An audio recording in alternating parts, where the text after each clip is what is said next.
देव उठनी एकादशी। तुलसी के पास चुपचाप रखें एक चीज, जो मांगेंगे हर इच्छा पूरी होगी, या कहिए तो मन की इच्छा आपकी पूरी हो जाएगी। दोस्तों, इस दिन तमाम तरह के कार्य किए जाते हैं क्योंकि भगवान विष्णु की शादी की सालगिरह मनाया जाता है। इस दिन हम सालगिरह मनाते हैं और भगवान विष्णु को प्रसन्न करने के लिए वो अभी 4 महीने से लगातार सोए हुए हैं, उनको उठाने के लिए तमाम तरीके हम उपाय करते हैं, उनका विधिवत आदर सत्कार करते हैं और उनका वेलकम करते हैं। तो दोस्तों, ये सभी चीज़ें करने के साथ साथ कुछ आपको छोटे मोटे टोटके भी करना चाहिए। जैसे कि हम इस दिन सुबह में आप स्नान वगैरह करके अपने घर के दोनों मेन दरवाजे के दोनों साइड स्वस्तिक बनाइए, सिंदूर से या फिर हल्दी से। अगर आप धन लाभ चाहते हैं तो हल्दी से बनाइए, सुख समृद्धि चाहते हैं तो सिंदूर से बनाइए। उसके बाद आपको पास में कोई मंदिर है तो वहाँ जाइए, एक दिया, घी का दिया आपको एक वहाँ जला के चले आना है। ये बहुत ही अच्छा उपाय है। अगर आप चाहें तो थोड़े से प्रसाद फल भी लेके मंदिर में जाके आप वहाँ पर दे सकते हैं। भगवान को जगाने के लिए हम तमाम तरह का प्रयोग कर रहे हैं और भगवान जैसे ही जगेंगे आपकी दिल की इच्छाएं पूरी करेंगे। हमने जैसे एक और वीडियो अभी अभी हमने वीडियो डाला है, उसमें बतलाया है कि कैसे आप भगवान को जगाने के बाद उनके चरण छू के आप उनसे अपनी दिल की इच्छा पूरी करने की प्रार्थना करें और वो आपकी मनोकामना हाथों हाथ पूरी करेंगे।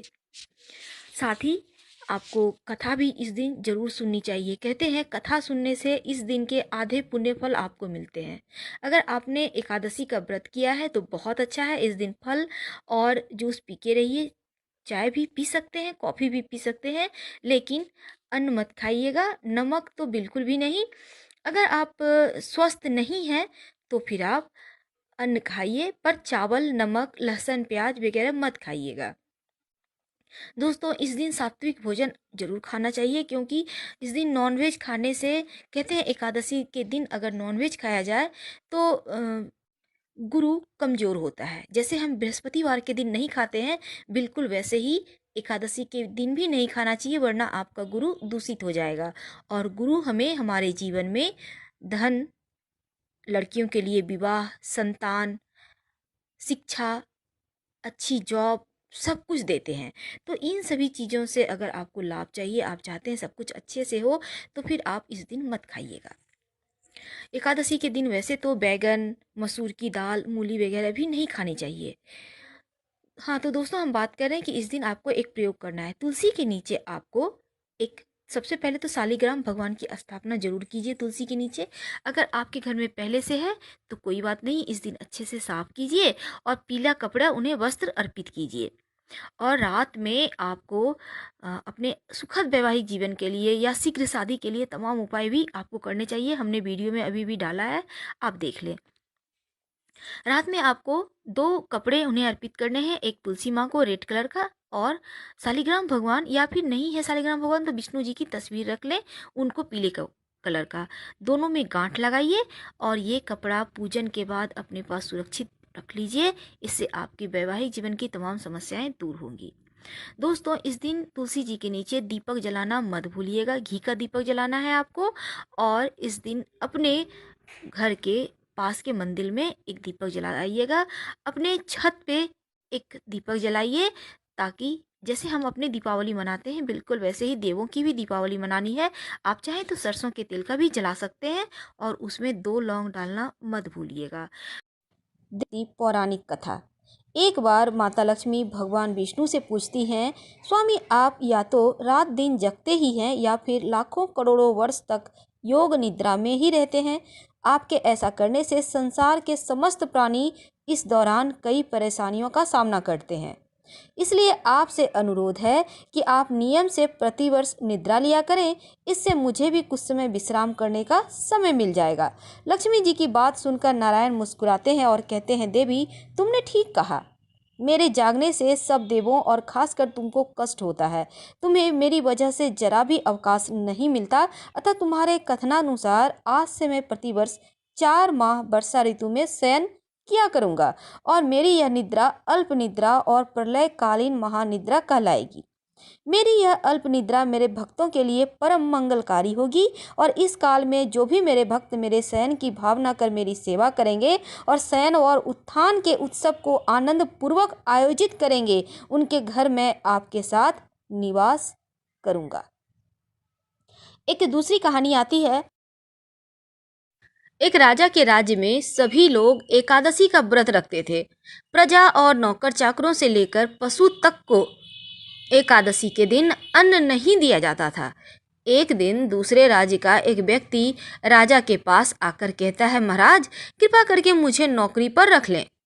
तब राजा ने उसके सामने एक शर्त रखी कि ठीक है रख लेते हैं, लेकिन रोज तो तुम्हें खाना मिलेगा पर एकादशी के दिन अन्न नहीं मिलेगा। उस व्यक्ति ने उस समय हाँ कर दी, पर एकादशी के दिन जब उसे फलाहार का सामान दिया गया तो वह राजा के सामने जाकर गिड़गिड़ा कर कहने लगा, महाराज इससे तो मेरा पेट नहीं भरेगा, मैं भूखा ही मर जाऊंगा, मुझे अन्न दे दो।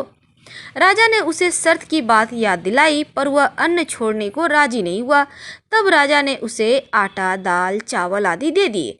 वह नित्य की तरह नदी पर पहुंचा, स्नान कर भोजन पकाने लगा। जब भोजन बन गया तो वह भगवान को बुलाने लगा, आओ भगवान भोजन तैयार है। बुलाने पर पीताम्बर धारण किए हुए भगवान चतुर्भुज रूप में आ पहुँचे और प्रेम के साथ उसके साथ भोजन करने लगे। भोजन आदि करके भगवान अंतर्ध्यान हो गए और वह अपने काम पर चला गया। 15 दिन बाद अगली एकादशी को वह राजा से कहने लगा, राजन मुझे दूना सामान चाहिए, उस दिन तो मैं भूखा ही रह गया। जब राजन ने इसके कारण पूछे तो उसने बताया, हमारे साथ भगवान भी तो खाते हैं, इसलिए हम दोनों के लिए ये सामान पूरा नहीं होता। यह सुनकर राजा को बड़ा आश्चर्य हुआ। वह बोला, मैं नहीं मान सकता कि भगवान तुम्हारे साथ खाना खाते हैं। मैं तो इतना व्रत रखता हूँ, पूजा करता हूँ, पर भगवान ने मुझे कभी दर्शन तो दिए ही नहीं। राजा की बात सुनकर वह कहता है, महाराज यदि विश्वास ना हो तो साथ चलकर देख लेवे। राजा एक पेड़ के नीचे छिपकर उसके पीछे बैठ गया और उस व्यक्ति ने भोजन बनाया। भगवान को शाम तक पुकारता रहा, परंतु भगवान ना आए। अंत में उसने कहा, भगवान यदि आप नहीं आएंगे तो मैं नदी में कूदकर प्राण त्याग दूंगा। लेकिन भगवान फिर भी नहीं आए। तब वह प्राण त्यागने के उद्देश्य से नदी की तरफ बढ़ा। प्राण त्यागने का उसका दृढ़ इरादा जानकर शीघ्र ही भगवान ने प्रकट होकर उसे रोक लिया और साथ बैठकर भोजन करने लगे। खा पीकर उसे अपने विमान में बिठाकर अपने धाम ले गए। यह देख राजा ने सोचा कि व्रत उपवास से तब तक कोई फायदा नहीं होता जब तक मन शुद्ध ना हो। इससे राजा को ज्ञान मिला और वह भी मन से व्रत उपवास करने लगा। अंत में स्वर्ग को प्राप्त हुआ। इसी में एक और कहानी आती है, कहानी के अंत तक बने रहे। एक राजा था, उसके राज्य में प्रजा बहुत सुखी थी। एकादशी को कोई भी अन्न नहीं बेचता था, सभी फलाहार करते थे। एक बार भगवान ने राजा की परीक्षा लेनी चाहिए। भगवान एक सुंदरी का रूप धारण किया और सड़क पर बैठ गए। तभी राजा उधर से निकलता है और सुंदरी को देखकर चकित रह गया। उसने पूछा, हे सुंदरी तुम कौन हो और इस तरह से यहाँ क्यों बैठी हो?